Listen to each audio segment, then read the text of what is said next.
नमस्कार, मैं आचार्य अनुपम जोली। वृषभ राशि वाले लोगों के लिए आगामी सप्ताह अर्थात 20 अप्रैल से 26 अप्रैल के मध्य ग्रहों का आपके जीवन पे प्रभाव और उसका समाधान अर्थात राशिफल लेकर आया हूं। और सबसे पहले तो मैं आप सबको अक्षय तृतीया की शुभकामनाएं देता हूं। और वृषभ राशि वाले लोगों के लिए बहुत ही सौभाग्यशाली रहने वाला है अक्षय तृतीया। चलिए सिलसिले पर बात करते हैं, क्योंकि चंद्रमा आपकी राशि में उच्च का है। और अक्षय तृतीया तभी होता है जब सूर्य उच्च का होता है और चंद्रमा उच्च का होता है और तीसरा दिन होता है शुक्ल पक्ष का, उसे अक्षय तृतीया कहते हैं। तो आपकी राशि में इस बार विशेष खास क्यों है? आपकी राशि में शुक्र जो आपकी राशि का स्वामी है वहां बैठा है और उसको ज्वाइन किया चंद्रमा ने। और जब इन दोनों का योग है वो बहुत ही सौभाग्यकारी योग होता है, धनदायक योग होता है। और इस समय आपकी क्रिएटिविटी चरम पर होगी, इस समय आपके मानसिक शक्ति चरम पर होगी। और मैं वैसे ये जो अक्षय तृतीया है सुबह 7:28 तक रहने वाली है, पर ये चंद्रमा उच्च का आपका 2 दिन मिलेगा आपको, 20 और 21 दोनों तारीख को मिलेगा। तो कुल मिलाकर बात यह है कि नई ऊर्जा नए संकल्प के साथ ये हफ्ता शुरू हो रहा है, जिसमें आपकी शुभ सूचनाएं आएंगी, आपका मनोबल स्ट्रांग रहेगा, स्वास्थ्य अच्छा रहेगा और कुछ ना कुछ बढ़िया ही रहने वाला है। अब चंद्रमा के आगे के परिवर्तन की बात करें उससे पहले बाकी ग्रहों की बात कर ले, तो बाकी ग्रहों में कोई बड़े परिवर्तन नहीं है। मुख्य परिवर्तन चंद्रमा का इस हफ्ते रहेगा। तो चंद्रमा जब इससे आगे बढ़ेंगे तो गजकेसरी योग बनाएंगे आपके धन और परिवार के खाने में। हालांकि गजकेसरी के अपने फायदे हैं, पर यहाँ पर जो बृहस्पति बैठे हैं वो शुक्र के लिए कोई खास अच्छे नहीं होते। आपने सुन रखा होगा कि बृहस्पति देवताओं के गुरु हैं और जो शुक्र को हम शुक्राचार्य से जोड़ते हैं वो असुरों के गुरु हैं। और यहाँ पर शुक्र की राशि मतलब वृषभ राशि के लिए बृहस्पति कोई खास अच्छे ग्रह नहीं है और अभी लंबे समय से यहाँ बैठे हैं, तो ये कह सकते हैं कि धन और परिवार की चिंताएं लंबे समय से बनी हुई हैं। पर ये चंद्रमा जो जाएगा, ये भी सेकंड चंद्रमा थोड़ी चिंताएं देता है, परंतु प्रैक्टिकल ग्राउंड पे कुछ ऐसा नुकसान नहीं देता, मानसिक चिंताएं देता है। पर यहाँ पर गजकेसरी अपना एक प्रभाव दिखाएगा। तो बुरा बृहस्पति होने के बावजूद भी गजकेसरी योग यहाँ चंद्रमा का होना आपके जीवन में सौभाग्य ही देगा, नुकसान नहीं देगा। ये सब मैंने इसलिए विवेचना की है कि सेकंड चंद्रमा ज्योतिष के अंदर पूजनीय होता है और पूजने का मतलब सम हर्डल्स आर देयर, तो थोड़ा सा हर्डल या थोड़ी सी चिंता देता है। तो मेरा ये मानना है कि चंद्रमा यहाँ भी गजकेसरी का अपना परिणाम देगा जो कि शुभ होगा। अगर यहाँ से संबंधित कोई समस्या चल रही है तो उसके समाधान के भी कोई रास्ते इस दौरान निकल सकते हैं चिंताओं के साथ। उसके बाद चंद्रमा आपके पराक्रम में होगा, वो समय बता देता हूं क्योंकि वो समय बहुत अच्छा होगा। मतलब सप्ताह की शुरुआत बहुत अच्छी है और सप्ताह में जब चंद्रमा पराक्रम में होगा तो वो समय होगा आपका 23 अप्रैल दोपहर 1:13 से 25 अप्रैल रात्रि 8:05। इस बीच चंद्रमा आपके पराक्रम में स्वग्रही होगा, जिसमें आपका पुष्य नक्षत्र भी आएगा। और इस समय आप अपने जीवन का बेस्ट दुनिया को दे पाएंगे, या आपके नाम की चर्चा होगी, आपका नाम फैलेगा, आपके समाज में मतलब आपका योगदान बढ़ेगा, नए पुराने मित्र मिलेंगे, सोशल सर्किल बढ़ेगा। और कुल मिला के बात है, पराक्रम का मतलब होता है जो आप में एबिलिटी है उसका बेस्ट आप दुनिया को दे पाएंगे। तो समय एक तरह से पूरा ही अच्छा है। सप्ताहांत में कुछ चिंताएं रहेंगी क्योंकि पूरा सप्ताह एक जैसा नहीं रहता। तो सप्ताहांत का मतलब क्या है? 25 अप्रैल रात्रि 8:05 से चंद्रमा आपके सिंह राशि में आ जाएगा, वहां ऑलरेडी केतु है और मानसिक चिंताओं का घर है ये, और इसमें चंद्रमा का जाना मानसिक चिंताओं को बढ़ाने वाला है। तो सप्ताह बहुत अच्छा है। सप्ताह के लास्ट के 2 दिन आपकी चिंता के होंगे, और 2 दिन मिनी 1.5 दिन। हालांकि ये चंद्रमा तो 27 तक है, वो नेक्स्ट वीक बात करेंगे उस पर यहाँ पर ये कह सकते हैं कि सप्ताह का अंतिम दिन थोड़ी चिंताओं वाला जाने वाला है, शेष सप्ताह आपके पक्ष का है। अब बात करते हैं एक एक एरिया पे, स्वास्थ्य की बात करते हैं। तो स्वास्थ्य की बात पे मैं कर चुका हूं क्योंकि आपकी राशि स्वामी शुक्र आपकी राशि में है, उच्च का चंद्रमा आ रहा है। तो इस समय अगर विगत में समस्याएं रही होंगी तो उसमें भी समाधान मिलेगा, और आपके जीवन में इस समय आपकी क्रिएटिविटी चरम पर है, आपका मन की शक्ति भी चरम पर है। तो अगर कुछ छोटी मोटी समस्या आपके जीवन में है तो समस्याएं भी सारी यहाँ से चलती हैं, तो उसका समाधान भी आपके यहाँ होता है।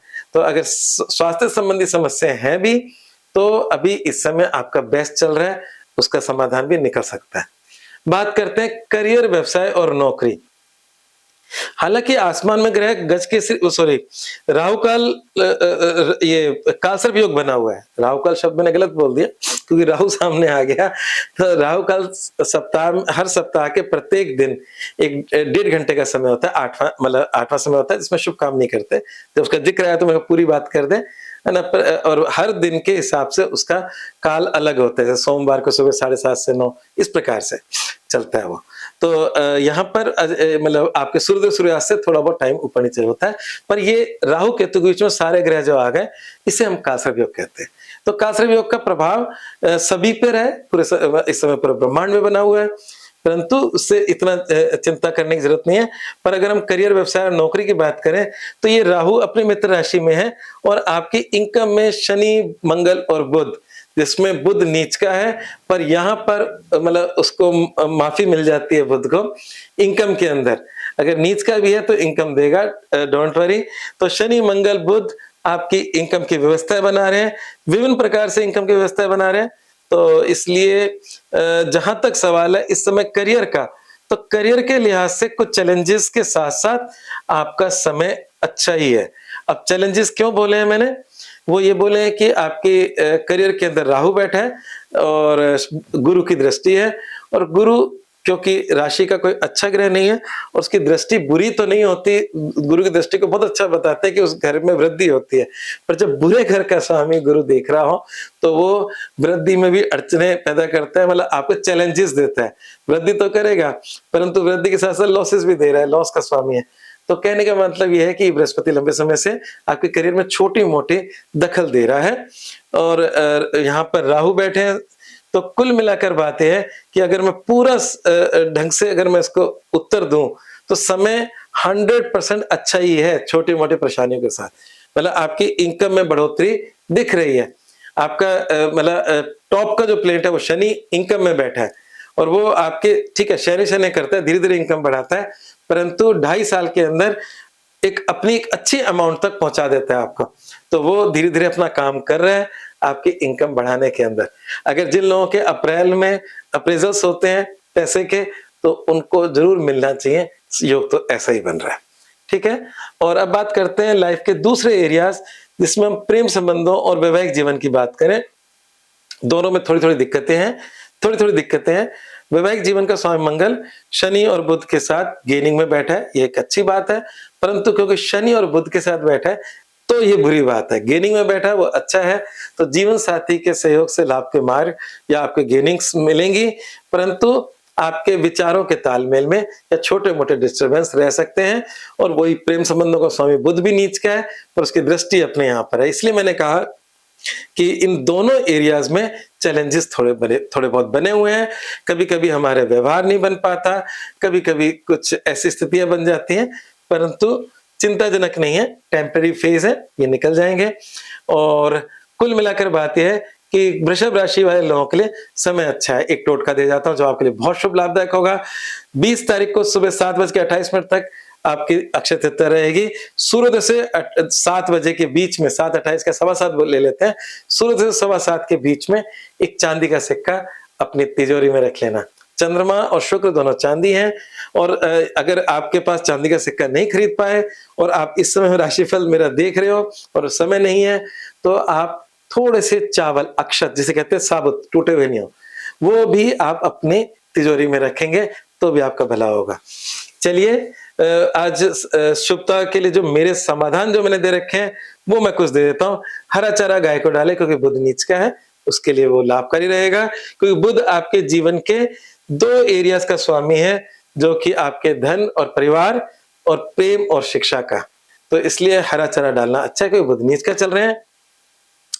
दूसरा, गुरुवार को चने की दाल का दान करें। ये मैं जो दोनों उपाय हैं पिछले कुछ हफ्तों से चला रहा हूं, इसलिए चला रहा हूं कि बृहस्पति जून तक है, तब तक कभी कभी बीच बीच में अगर हम मतलब चने की दाल का दान करते रहेंगे तो हमारे, क्योंकि बृहस्पति इनकम का भी लॉर्ड है, पर लॉसेस ज्यादा दे देता है। कई बार हमारे 1 लाख इनकम है और 1.5 लाख का नुकसान हो जाए फॉर एग्जाम्पल, तो हमारे लिए कोई खास अच्छी बात नहीं है। तो इसलिए बृहस्पति का बीच बीच में दान करते रहोगे तो सब कुछ संतुलित बना रहेगा। अब मूल मंत्र क्या है, निवेश सोच समझ कर करें, आन बान शान के लिए, खर्चों के लिए प्रेरित होंगे। सूर्य उच्च का आपके खर्चों में है, ऐसे में सूर्य मीन्स शान, सूर्य मीन्स राजा, तो हम राजकीय अपनी शान के लिए कई बार खर्चे करते हैं, तो वो सोच समझ के करें। वो अगर इन्वेस्टमेंट में हो तो बहुत अच्छी बात है। आज बस इतना ही, धन्यवाद।